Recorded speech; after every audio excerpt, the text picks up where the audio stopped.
Le budget d'un projet. Ah là là, c'est souvent là que ça coince, pas vrai? C'est vraiment le nerf de la guerre. Une estimation un peu bancale et hop, on peut passer du succès retentissant à l'échec total.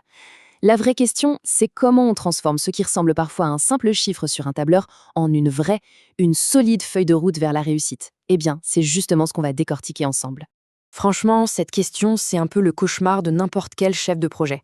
On a tous en tête des exemples de projets parfois gigantesques où les coûts ont explosé, doublé, triplé, parfois plus. Et bien souvent, la cause est la même, on est parti sur une estimation un peu, disons, optimiste, faite sur un coin de table. Pour éviter ce piège, il n'y a pas 36 solutions, il faut des fondations en béton. Et c'est précisément ça qu'on va apprendre à construire aujourd'hui. Et cette fameuse fondation, elle a un nom. C'est ce qu'on appelle la référence de base des coûts. Alors attention, il faut tout de suite oublier l'idée d'un chiffre gravé dans le marbre, un truc rigide. Non, non. Pensez plutôt à ça comme à une boussole. Votre projet va forcément traverser des zones de turbulence, c'est normal. Eh bien, cette référence de base, c'est la boussole qui vous permettra de garder le cap, de toujours savoir où est le nord. C'est vraiment le concept central qu'on va décortiquer.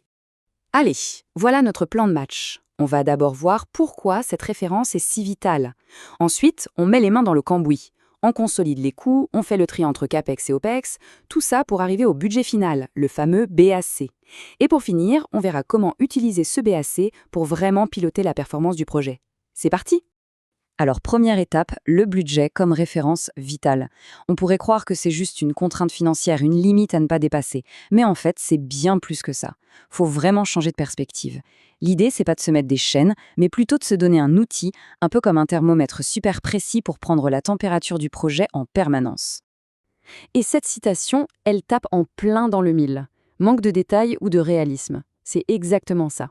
C'est un peu comme si on partait faire une grande randonnée en montagne avec une carte dessinée à la main. On a de grandes chances de se perdre, non?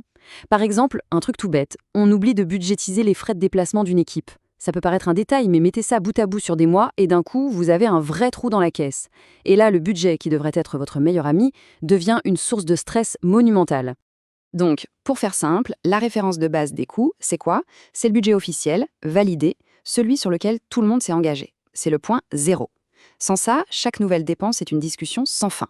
Mais avec cette référence, tout change. Chaque euro qui sort, chaque heure de travail facturée, on peut les comparer à ce qui était prévu. Ça permet de répondre de façon factuelle, et non pas au doigt mouillé, à la question clé, est-ce qu'on est toujours dans les clous? Bon, maintenant qu'on a compris le pourquoi, passons au comment. Comment on la construit, cette fameuse référence? Première étape, et elle est cruciale, on va consolider tous les coûts. C'est un peu un travail de fourmi, je vous préviens, mais c'est ce qui va garantir que tout l'édifice tienne debout. Alors, la méthode la plus fiable pour ça, c'est ce qu'on appelle l'approche bottom-up, c'est-à-dire qu'on part de la base pour remonter. Imaginez un grand mur en Lego. Vous n'allez pas commencer par le sommet, c'est logique. Non, vous allez poser la première brique, puis une autre, et encore une autre, et c'est la somme de toutes ces briques qui va former votre mur. Eh bien ici, c'est pareil. On estime le coût de chaque tâche, même la plus petite, et ensuite on additionne tout ça pour avoir le coût global. C'est la méthode la plus précise, de loin. Et là, pendant qu'on fait ce travail, il y a un mot d'ordre. Être exhaustif. On pense tout de suite aux gros postes, bien sûr, les salaires, le matériel. Mais le piège, ce sont les coûts cachés. Ces petites dépenses qui, l'air de rien, s'accumulent et peuvent faire complètement dérailler le budget. Je parle des trucs comme les frais de déplacement, les abonnements au logiciel, les assurances. C'est vraiment cette traque du moindre détail qui sépare une estimation amateur d'une estimation pro. Et voilà, après tout ce travail minutieux, on obtient un premier chiffre.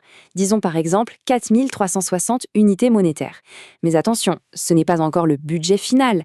C'est, disons, notre coût total estimé. C'est une première étape super importante, un premier jalon qui nous donne la valeur de l'ensemble du travail à faire. C'est un excellent point de départ. Ok, on a notre grand total. Super. Mais attention, on ne peut pas s'arrêter là. Utiliser ce chiffre brut, ce serait une erreur. Maintenant, il faut l'analyser, le ventiler dans les bonnes catégories. Et pour ça, il y a deux termes essentiels, deux acronymes à connaître par cœur. CAPEX et OPEX. Mais pourquoi c'est si important de faire cette différence? En fait, c'est assez simple. Pensez à votre budget perso. Vous n'allez pas mettre dans la même colonne l'achat d'un appartement et vos courses de la semaine, n'est-ce pas? L'un, c'est un investissement pour l'avenir, l'autre, c'est une dépense pour vivre au quotidien. Eh bien, pour une entreprise, c'est exactement la même logique. Si on mélange tout, c'est le bazar assuré dans la compta et dans la gestion de la trésorerie. Alors, regardons ça de plus près. D'un côté, le CAPEX. Le mot-clé ici, c'est investissement. On parle de l'achat de biens durables, une nouvelle machine, un bâtiment, un gros logiciel, des choses qui vont créer de la valeur sur le long terme pour l'entreprise. De l'autre côté, l'OPEX. Là, le mot-clé, c'est fonctionnement. Ce sont toutes les dépenses récurrentes qui font tourner le projet au jour le jour. Les salaires, les consommables, les loyers. Pour faire simple, le CAPEX construit, l'OPEX fait tourner. La distinction est vraiment essentielle. Parfait. On a notre coût total estimé, et maintenant, on sait le découper proprement entre investissement et fonctionnement. On a toutes les pièces en main. Il est donc temps d'assembler le puzzle et de construire notre budget final. C'est ce qu'on appelle le budget à l'achèvement ou pour les intimes, le BAC. Donc, la première grande pièce du BAC, on l'a déjà. C'est notre total des coûts estimés.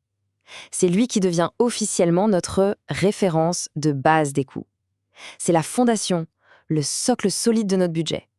Mais voilà, on le sait tous, un projet ce n'est jamais un long fleuve tranquille. Et c'est justement pour gérer les imprévus qu'on ajoute une deuxième couche, les provisions pour risques et aléas. C'est en quelque sorte notre matelas de sécurité, notre au cas où. Imaginez, un fournisseur majeur qui met la clé sous la porte, une nouvelle norme qui tombe et qui vous oblige à tout revoir. Bref, les galères. Cette réserve, elle est là pour encaisser le coup, pour que le projet ne coule pas à la première tempête. C'est la différence entre un budget naïf et un budget réaliste. Et on arrive donc à la formule finale, qui est toute simple en fait. Vous prenez votre référence de base des coûts, vous y ajoutez ces fameuses provisions pour risque, et le résultat, c'est votre budget à l'achèvement, le BAC. Ça y est, on l'a, c'est le chiffre officiel, le budget total qui sera validé pour mener le projet jusqu'au bout. Et ce BAC, attention, ce n'est pas juste un nombre dans un tableau, c'est bien plus fort que ça. C'est un engagement, c'est un pacte entre l'équipe projet et ses sponsors. C'est l'enveloppe totale, approuvée, dans laquelle on s'engage à livrer le projet. Bref, c'est la référence ultime. Mais attention, obtenir le BAC, ce n'est pas la fin de l'histoire, c'est tout le contraire, c'est le début. Une fois qu'il est validé, son rôle change. Il passe de cible à atteindre à outil des pilotages. Il devient un véritable instrument pour mesurer la performance du projet au fur et à mesure. Et ça, c'est un vrai changement de mentalité. Le BAC, ce n'est pas un mur qui nous limite, c'est notre tableau de bord. C'est lui qui va nous servir de base pour calculer des indicateurs de performance super puissants. Pensez-y comme le GPS et la jauge de carburant de votre voiture. Ces indicateurs vont nous dire en temps réel est-ce qu'on avance à la bonne vitesse et est-ce qu'on a assez d'essence pour arriver à bon port. Prenons un exemple tout simple pour voir à quel point c'est puissant. Grâce au BAC, on peut calculer ce qu'on appelle la valeur planifiée. Qu'est-ce que c'est ? C'est tout simplement la valeur du travail qui aurait dû être fait à un instant T. Par exemple, si le BAC total est de 100 000 € et que le planning dit qu'au bout d'un mois, on devrait avoir fait 20% du boulot, eh bien la valeur planifiée à ce moment-là est de 20 000 €. C'est notre point de référence. On n'est plus dans le « je pense qu'on est bien », on est dans le factuel. Au final, la vraie question à se poser, c'est celle-ci. Est-ce que notre budget est une contrainte subie ou un véritable outil de pilotage ? En suivant cette démarche, on fait clairement le choix de la deuxième option. On transforme ce qui peut être vu comme une cage en une boussole qui nous guide vers le succès. Alors, la prochaine fois, ne subissez plus votre budget, pilotez-le.